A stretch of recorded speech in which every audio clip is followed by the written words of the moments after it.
back to Tel Aviv, where the U.S. Secretary of State has been speaking. We have the prospect of an immediate ceasefire, building toward an enduring one, and tremendous relief for people in Gaza, but also opening prospects for Israel to build enduring security, which is what this country needs and has wanted from day one of its existence. Integration in the region with its neighbors. Being able also to make sure that people who've been forced from their homes in the north can return home. Building a future that provides the kind of enduring security that Israel has not enjoyed.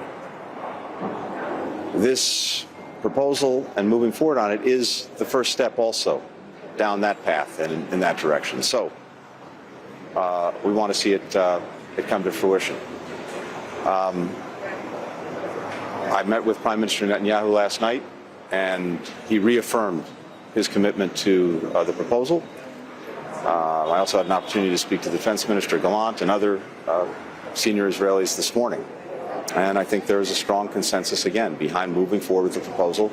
But it really is down to one person at this point. We'll see what comes from them and from him. Now, we are also, President Biden is resolutely committed to Israel's security and to its defense. He is the first American president to come to Israel during a time of war. The first American president to commit American forces to help defend Israel when it was under attack from Iran in April. And we're committed to the defeat of Hamas to ensure that it can't govern Gaza again. We also believe strongly that while military means have been necessary, they're not sufficient. And there has to be a clear political plan, a clear humanitarian plan, in order to ensure that Hamas does not in any way, shape, or form resume control of Gaza, and that Israel can move forward toward more enduring security. And that's why, even as we've been working on this hostage ceasefire proposal, even as we've been working to try to make sure that the conflict doesn't spread to other parts of the region, we've also been working on day-after plans for Gaza. Security, governance, rebuilding. And we've been doing that in consultation with many partners throughout the region. Those conversations will continue this afternoon and in the next couple of days. And it's imperative that we have these plans, that we're ready to go. And simply put, we're not going to get to the day after if we don't have plans for the day after. So I'm working resolutely on those. But the first step, the most important step, is getting agreement on the proposal that President Biden put forward and moving on from there. Questions? Michael? Hi, thank you, Mr. Secretary.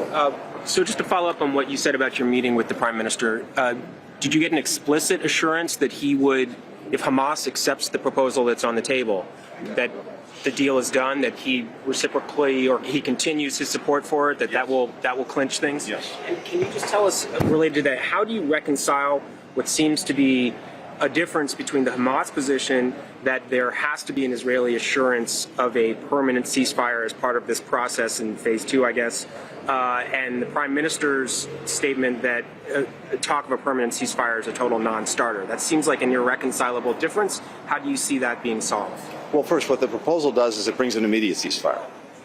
And it commits the parties to negotiate an enduring ceasefire. And that will be a process of negotiations, but the commitment in agreeing to the proposal is to seek that enduring ceasefire, but that has to be negotiated. As long as those negotiations are ongoing, the ceasefire that would take place immediately would remain in place, which is manifestly good for everyone. And then we'll have to see. But you're not going to get to phase 2, to an enduring ceasefire, unless you start with phase 1. So that's where it begins. John? Mr. Secretary, can I follow up on the Security Council resolution? Hamas issued a statement in support of it, essentially. Do you see this as a hopeful sign that they might be leaning toward accepting it? What more needs to be done to persuade Hamas to accept the ceasefire deal? Well, I say it is a hopeful sign, just as statement that they issued after the president made his proposal 10 days ago was hopeful, but it's not dispositive. What is dispositive, at least what's so far been dispositive one way or another, is the word coming from Gaza and from the Hamas leadership in Gaza.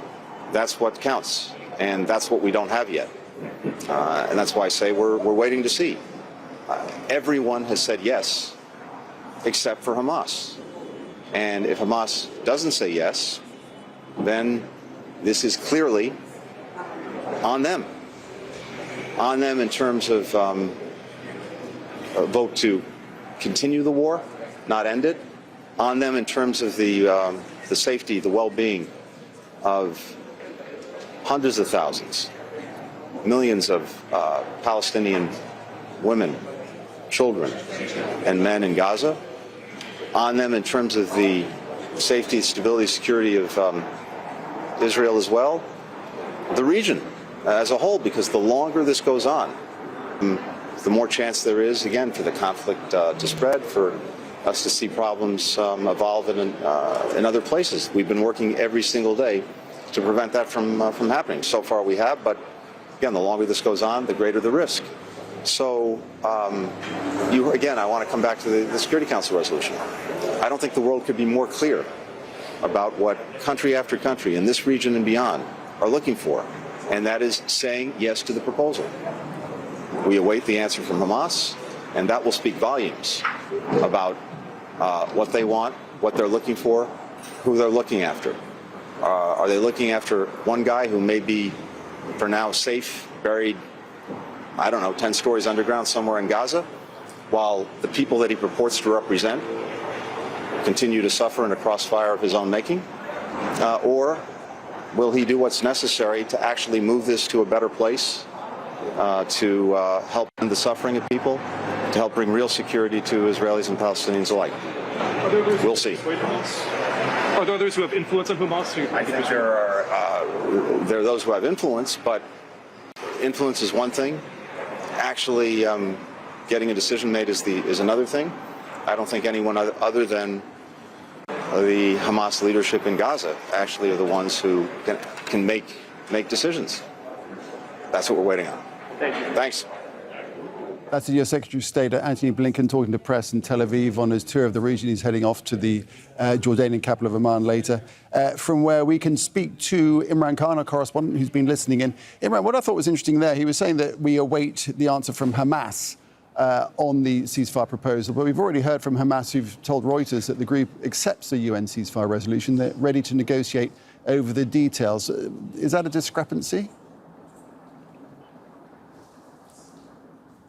I don't know if it's a discrepancy. It feels much more like a strategy.